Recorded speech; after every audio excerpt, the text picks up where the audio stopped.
Alright, here in round 2 we have the choice. Definitely going to play first. And, oh yeah, we'll keep that.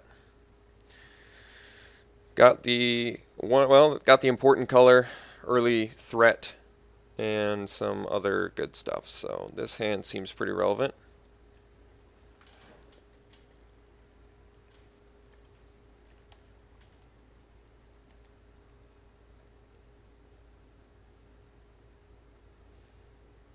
Blue. Not always the best counter land for a turn 1 Sedge Scorpion. Could mean he has some Vaporkins, could mean he's got some other flyers.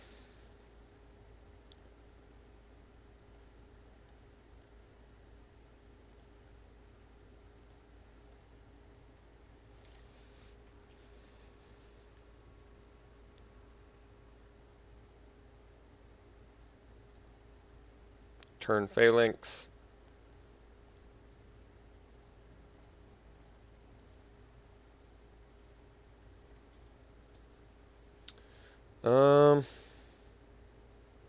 I guess we stay back now.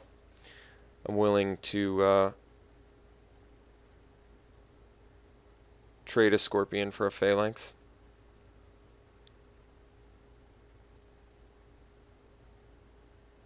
Alright.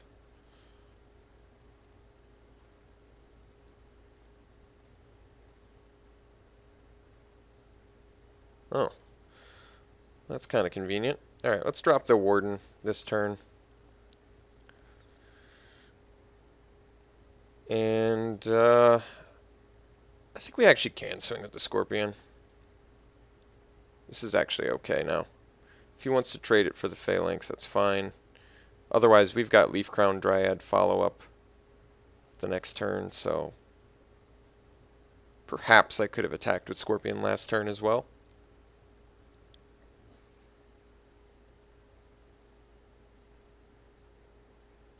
I guess I could have dropped Emissary, too. I just always think about this card as a bestow, and it doesn't need to be. Like, I could probably just drop it as a creature and then put a Leaf Crown Dryad on it, and it'd be extremely powerful. Especially with the Warden.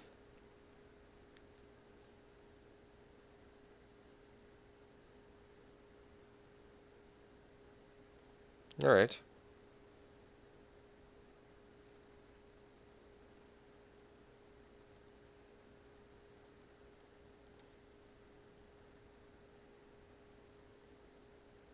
Let's just drop our own Emissary here and pass.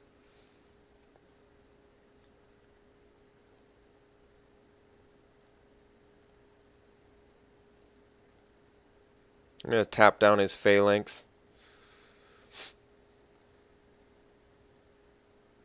At the end of his turn.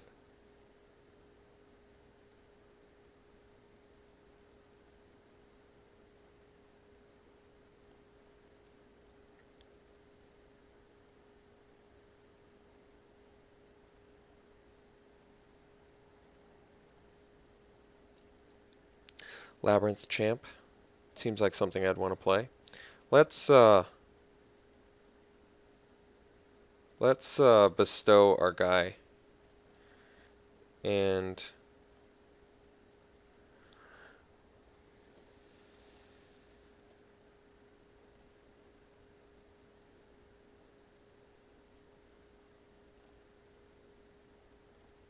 guess I don't want to trade a Scorpion for a Unicorn.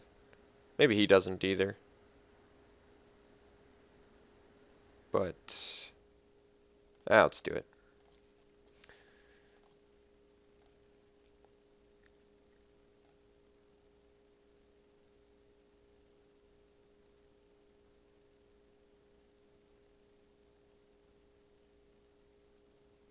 All right.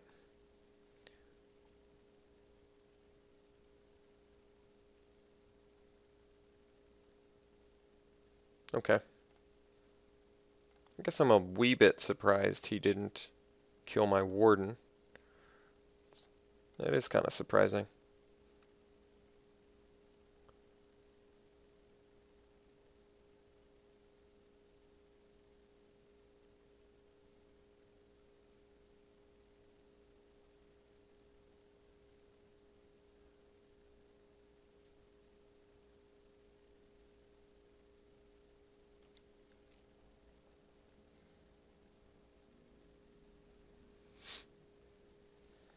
Is he planning on bestowing, perhaps? Whip of Erebus. Alright. That's going to be a little bit challenging.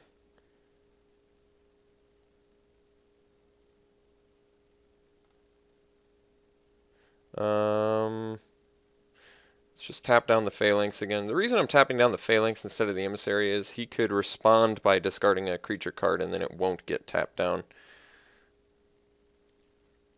But this is actually okay now, so I'll just have to leave up my verdict. And we'll be back in business. No +1/+1 counters currently. I guess I could Ordeal, and then I can Chronicler next turn, draw a card.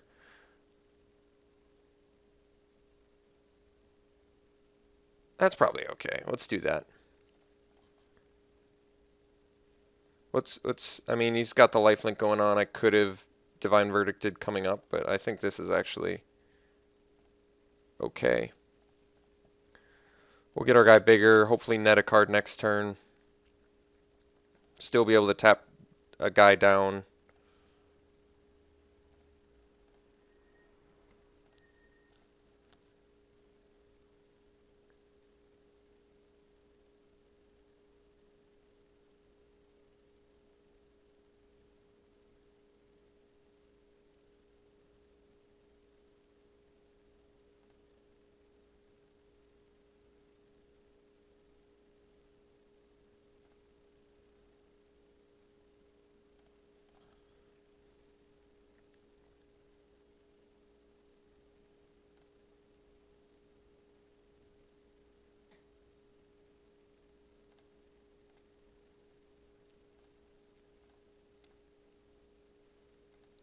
Okay.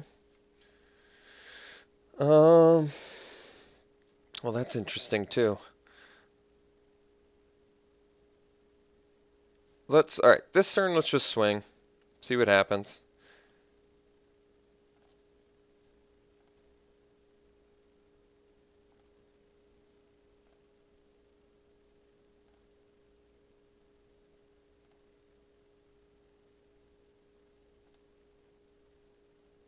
Interesting. Alright, let's play Chronicler now. Draw a card. Play it. And we've even got the Savage Surge, so pretty good.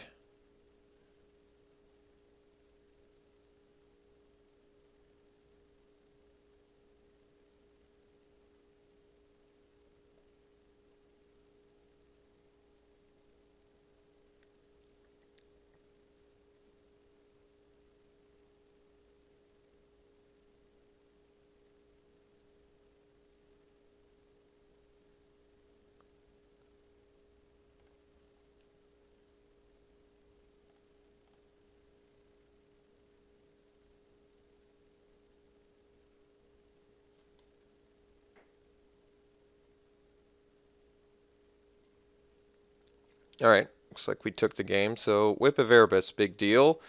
Erebus' Emissary, big deal. Opaline Unicorn, not a big deal, but nice to get rid of. So, I've got a definite sideboard for that. We've got Fade into Antiquity. So, that's coming in. Almost Shredding Winds I'm tempted to do, because just presumably in the colors he's in, he's got some flyers. But I think we'll chill a little bit on that. Excuse me, for now. Let's bring in the Fade into Antiquity, and well, let's drop the Ordeal. I like the Ordeal, but I like everything else we've got in the deck too, so I don't think we need it. And Fade into Antiquity, like I said, we've already got 2 rares that I would love to hit with it. Alright, let's go to game 2 here.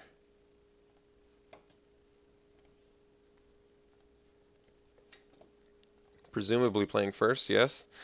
And this hand, though not amazing, is certainly keepable. We've got the important color as well as the Polis Crusher.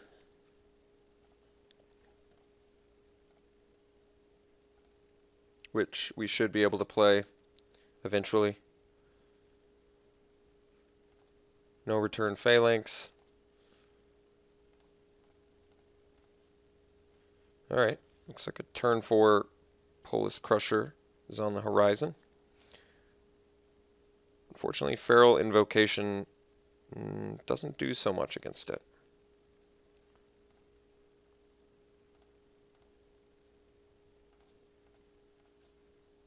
Nice. Building that Reverent Hunter.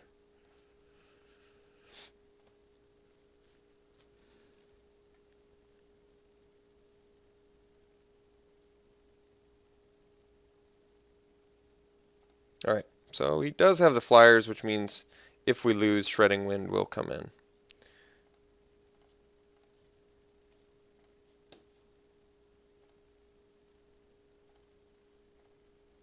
Getting in there. And let's drop our rare spell.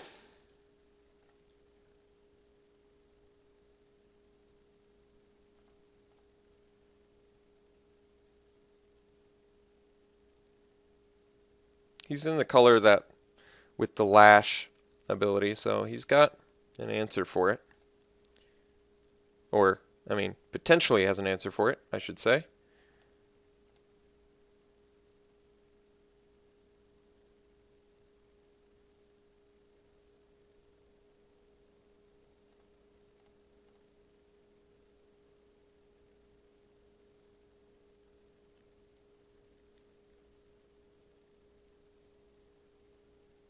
Okay.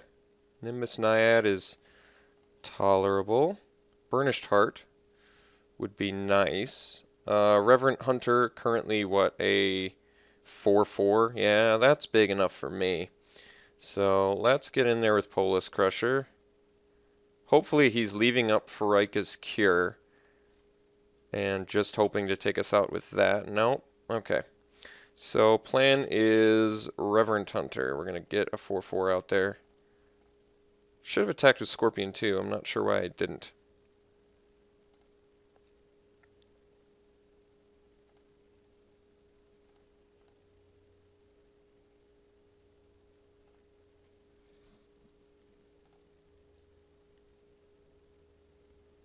Alright. Looks like we're off to the races here.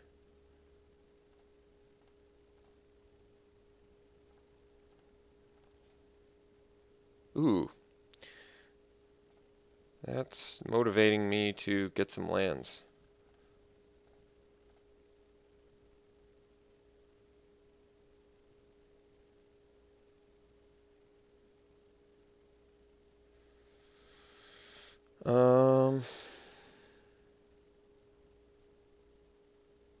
Trying to think here. So if I Feral Invocation, he takes 11. Otherwise he takes 9 and goes to 6. Yeah, that's still huge. Let's just do that. See if he plays the Lash of the Whip.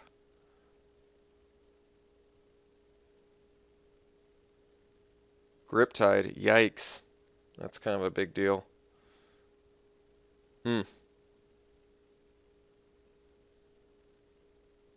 Can I press more damage than him? What is my follow-up play? I'm on a 3-turn clock, so if I drop the Burnished Heart, I have to spend another... I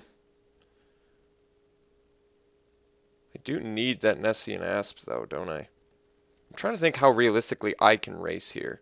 I can deal 7 to him, which means a potentially lethal the following turn. So why don't we go for that instead? I'm going to Feral Invocation my Sedge Scorpion. I think we're better off just putting the pressure, because we still have more pressure than him, and Burnished Heart is a little bit too risky. It just gives him too much time to disrupt our plan. It's just a little bit too slow. So, yep, can't do anything about that. Let's Ferally Invocate this guy.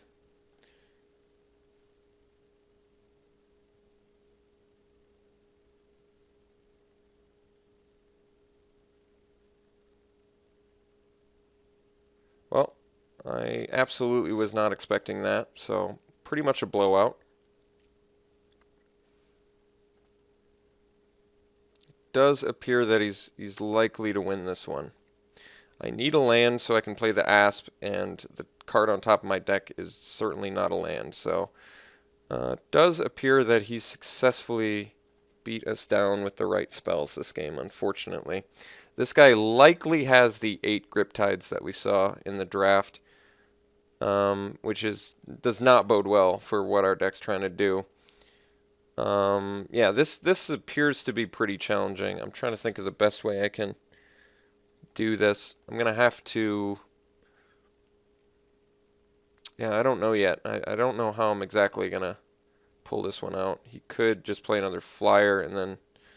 Oh, so we're just dead next turn. Alright, well, in that case, our opponent had absolutely ideal plays against us this entire game, despite us doing quite well, I thought. So we are absolutely dead after that. That was pretty devastating. Very devastating, as a matter of fact.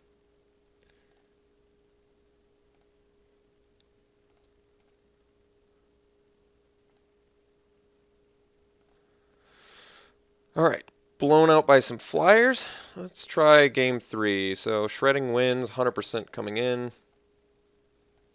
This time we can take out...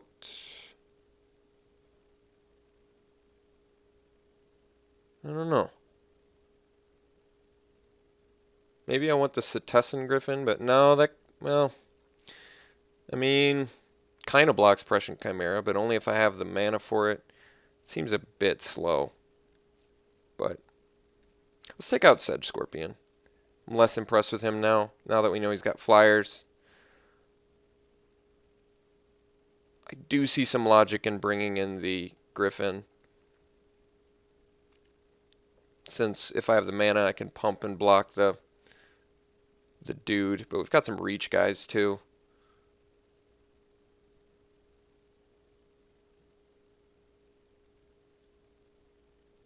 The Warden still locks down the Prescient Chimera too.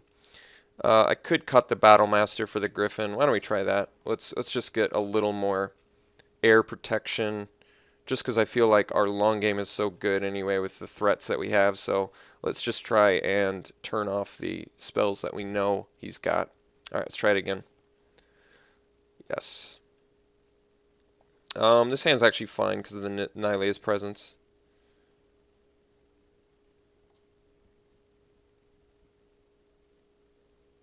Opponent mulls to 6, keeps. Hopefully we can find some more lands.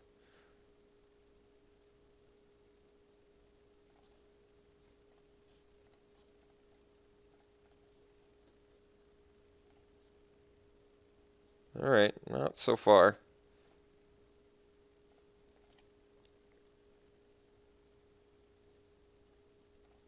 Vaporkin, alright.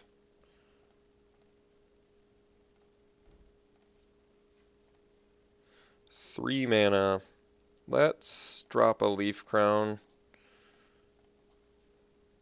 I don't know why I tapped the Presence land. Didn't matter, I mean, I'm not playing the Hopeful Eidolon. I can trade with Vaporkin, or maybe not.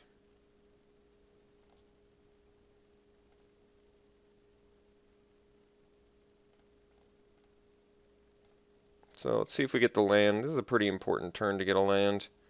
Alright, let's drop Emissary.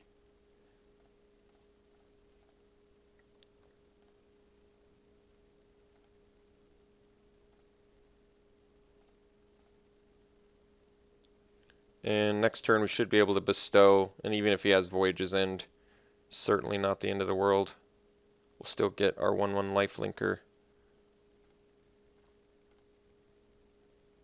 Would have preferred him playing something there. Up to 5 mana. Alright, let's do the Asp instead.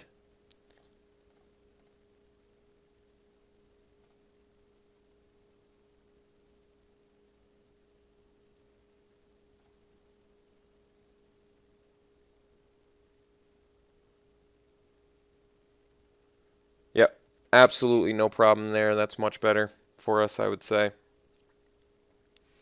Get that out of the way. I would say that was very preemptive on his part, but I'm very happy he did it nonetheless. Let's drop our Asp instead. That way we've got a blocker for Vaporkin. And it made better use of our mana.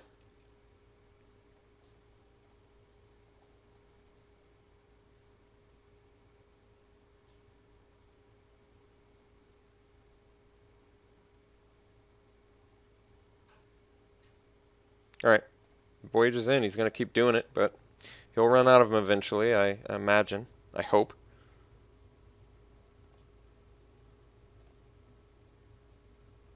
Three cards left in hand. Alright. See if he's got stymied hopes. I'm not going to play around it.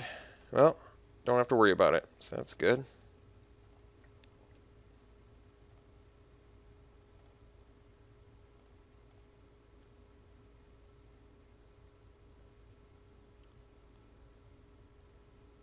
Alright, Prescient Chimera, no problems.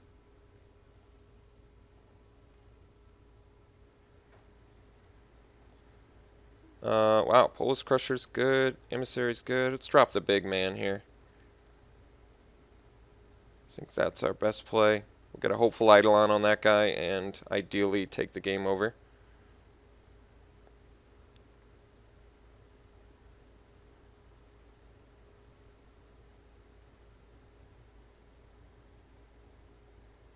Alright, pretty powerful. This is actually okay though. We're going to cripple him with this Hopeful Eidolon.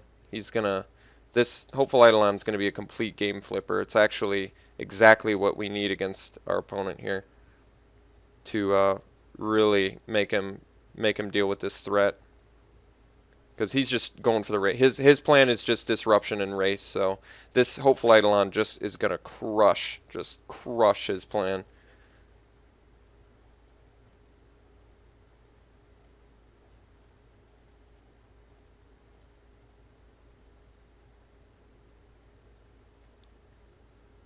We could Savage Surge and gain even more, but let's just get him for 7.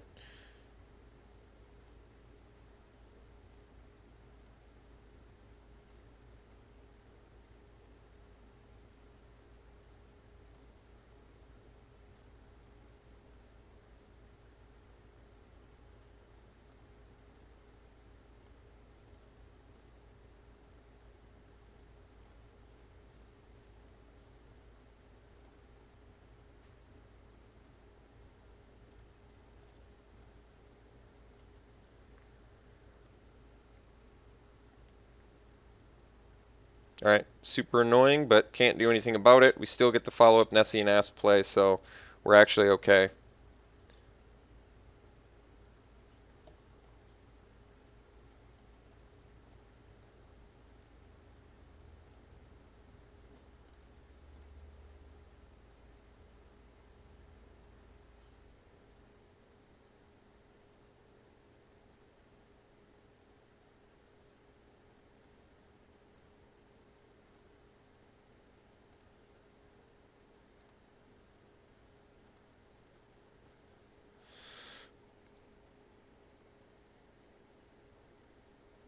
Seven mana.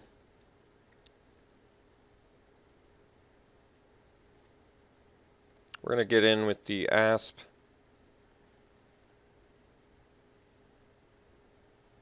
Savage Surge is going to be huge. So let's do the Polis Crusher.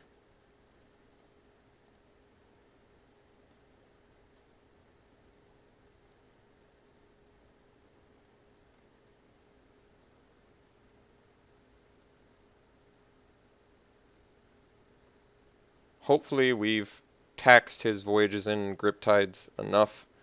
But like I said, I believe we passed 3 or 4 Griptides, so I imagine this guy was the guy we were passing them to, or at least one man down from that.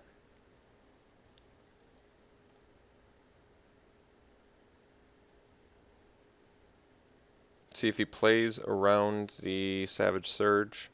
Perhaps he doesn't care.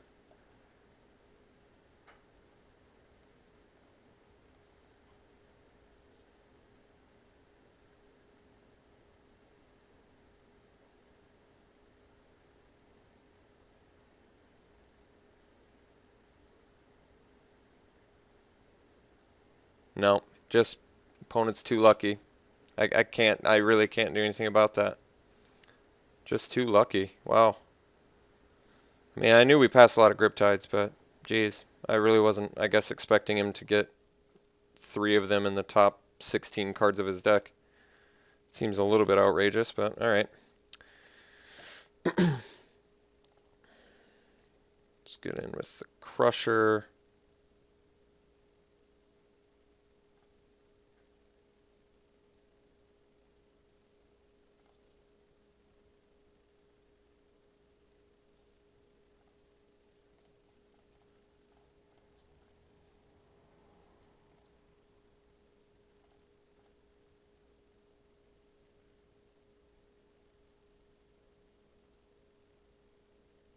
Ideally, well, we can't bestow on him, though, because he's pro enchantment.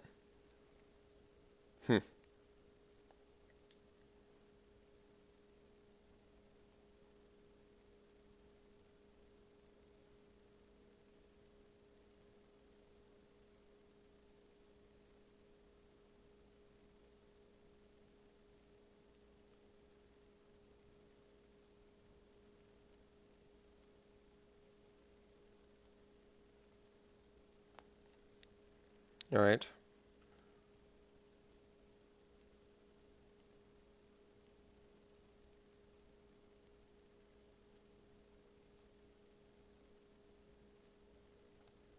So we're going to bestow on... We're going to bestow on our Hopeful Eidolon. And then swing with Polis Crusher and Hopeful Eidolon. And get back on our life-gaining path here.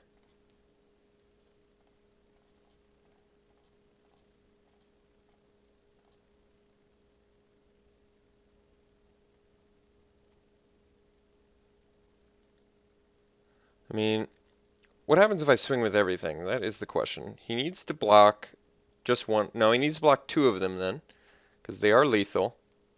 So if he has to block 2 of them, this could be a potentially great turn for us. So we would gain 4 life, we'd go to 10. And if he has to block 2, Vaporkin can't block. That means he would have to...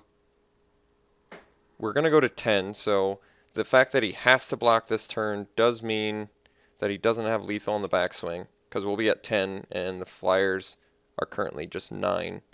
Could leave back the Asp. I really want to punish him this turn, though. I think this is an important turn to punish.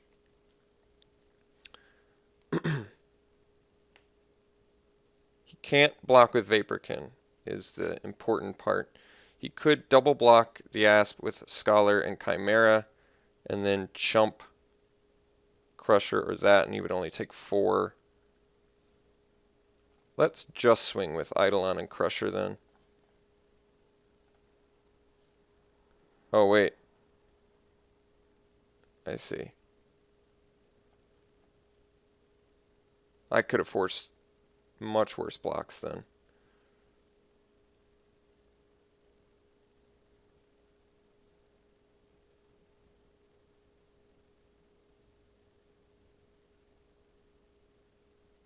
Alright, I think I definitely... I forgot about how good the Emissary is. So what do I want to... I guess we lock down the 4/4 then.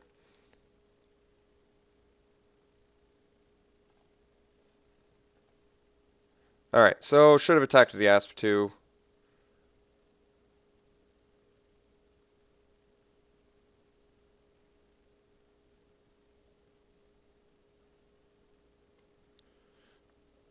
Did not factor in the Emissary. So if I had attacked with all 3, I could have tapped down the Scholar. Then his attacks would, or his blocks would have been much worse. He would have just had to chump block 2 4 guys. We would have gone to 10. Yeah, it would have been better. I totally blanked on the Emissary. I mean, the good part is I have a 4/5 reach on defense. Bad news is I really think I could have punished him much harder had I swung with that Asp.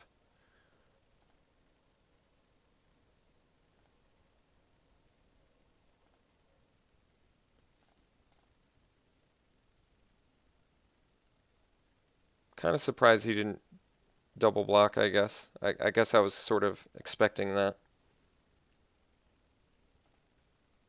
All right.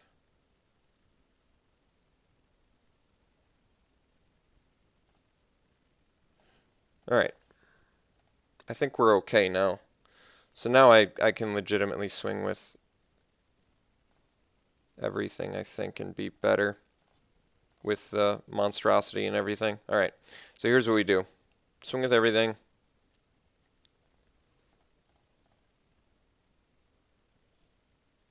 Wait, what was the one black?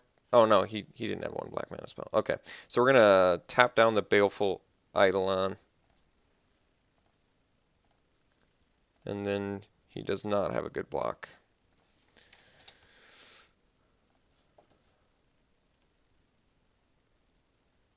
Whoa, why is my emissary way over there?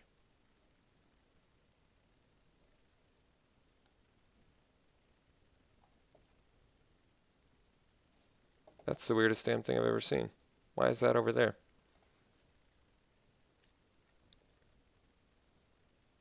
This thing can gain trample. I mean, I can double up this. I think he just doesn't have a good block here anymore.